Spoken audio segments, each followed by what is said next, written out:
Qui n'a jamais relu un email genre 10 fois avant de l'envoyer, juste par peur de la petite faute qui pourrait tout gâcher?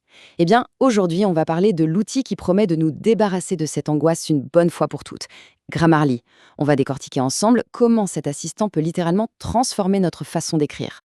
Ah, ce fameux moment. Le cœur qui bat un peu plus vite, le doigt qui hésite au-dessus du bouton envoyer, on connaît tous ça, pas vrai? Que ce soit pour une candidature hyper importante, un rapport pour le chef ou même un simple message qui doit être parfait. Une petite coquille et hop, toute notre crédibilité peut s'effondrer. C'est exactement là, dans cette petite seconde de doute, que Grammarly entre en jeu. Alors, c'est quoi Grammarly au juste? Oubliez tout de suite le simple correcteur orthographique qu'on connaît depuis toujours. Non, non. Pensez plutôt à une sorte de coach personnel pour votre écriture, mais disponible 24 heures sur 24, 7 jours sur 7. Grâce à l'intelligence artificielle, il ne se contente pas de chasser les fautes. Son vrai job, c'est de vous aider à rendre votre message, plus clair, plus direct et beaucoup plus percutant. Et pour vous donner une idée de l'ampleur du truc, on parle de plus de 30 millions de personnes qui l'utilisent chaque jour. C'est juste énorme. C'est plus que toute la population de l'Australie pour vous situer. Clairement, on n'est plus du tout dans un outil de niche là. C'est devenu un véritable standard pour des millions de gens qui veulent être sûrs que leurs écrits soient tout simplement impeccables. Bon, alors, allons-y. Concrètement, qu'est-ce qu'il y a dans la boîte? Qu'est-ce que fait Grammarly en commençant par la base, la version gratuite? C'est parti, on plonge dans les fonctionnalités essentielles. Et voilà, ça c'est l'action de base, le cœur du réacteur Grammarly. Il ne se contente pas de surligner en rouge en disant « il y a une erreur là ». Non, il va plus loin. Il identifie précisément le problème, ici une conjugaison un peu bancale, et il propose la correction là tout de suite. En un seul clic, une phrase qui sonnait bizarre devient tout de suite nette et pro. C'est vraiment ça la promesse de base. Mais attention, l'outil ne s'arrête pas là. Bien sûr, il y a la grammaire, l'orthographe, la ponctuation, les classiques. Mais il va aussi analyser la clarté. Est-ce que cette phrase est trop longue, un peu indigeste? Et le meilleur pour la fin, selon moi, la détection du ton.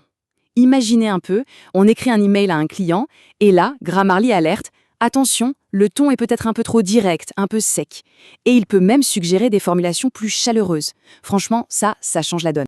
Ok, on a vu la base. Maintenant, passons à la vitesse supérieure. On va parler de Grammarly Pro.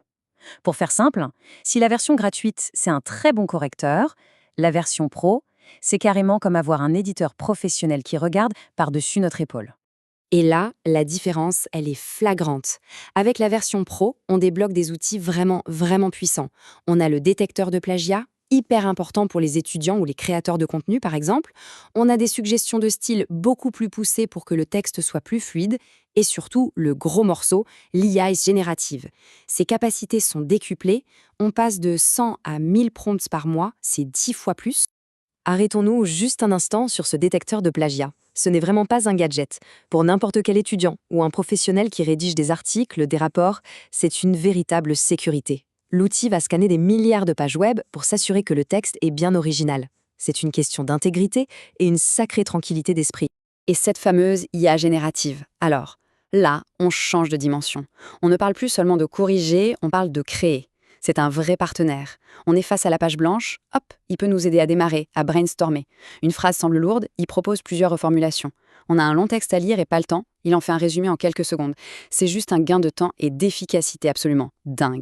Bon, on a vu à quel point l'outil peut être puissant, c'est super. Mais maintenant, il faut se poser les bonnes questions. D'abord, où est-ce que ça marche concrètement? Et puis surtout, est-ce qu'il y a des limites, des choses auxquelles il faut faire attention? Alors, un des points forts de Grammarly, c'est qu'il est partout. Il s'intègre de manière quasi invisible dans tous les outils qu'on utilise au quotidien. Dans les mails, que ce soit Gmail ou Outlook, dans les documents, avec Google Docs ou Microsoft Word, dans les messageries pro comme Slack, même sur les réseaux sociaux comme LinkedIn, il est là, en permanence, discret, prêt à aider. Et c'est là qu'on touche au point sensible. Écoutez bien cette citation, elle vient d'une étude universitaire.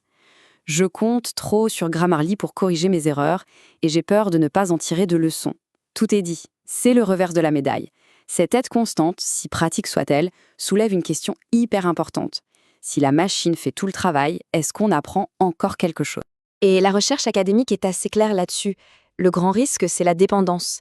À force de s'appuyer sur l'outil pour tout, on risque de perdre des compétences qui sont fondamentales, notre propre esprit critique, notre capacité à nous relire, à repérer nous-mêmes nos fautes.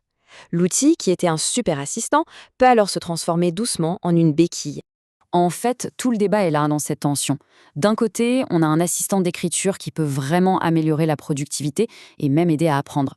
Mais de l'autre, on a le risque de la béquille qui nous rend passifs et qui, à long terme, peut freiner notre propre progression. La clé du jeu, c'est de s'en servir comme d'un guide, d'un copilote, mais jamais, jamais comme d'un pilote automatique. Finalement, ça nous ramène à la grande question, bien au-delà de Grammarly. Est-ce que l'IA est un outil qui va nous aider à mieux penser ou est-ce que c'est une béquille qui va finir par penser à notre place? La technologie est là, elle ne va pas disparaître. La vraie question, c'est comment on décide de l'utiliser. Est-ce qu'on en reste les maîtres ou est-ce qu'on la laisse prendre les commandes? Le débat est lancé.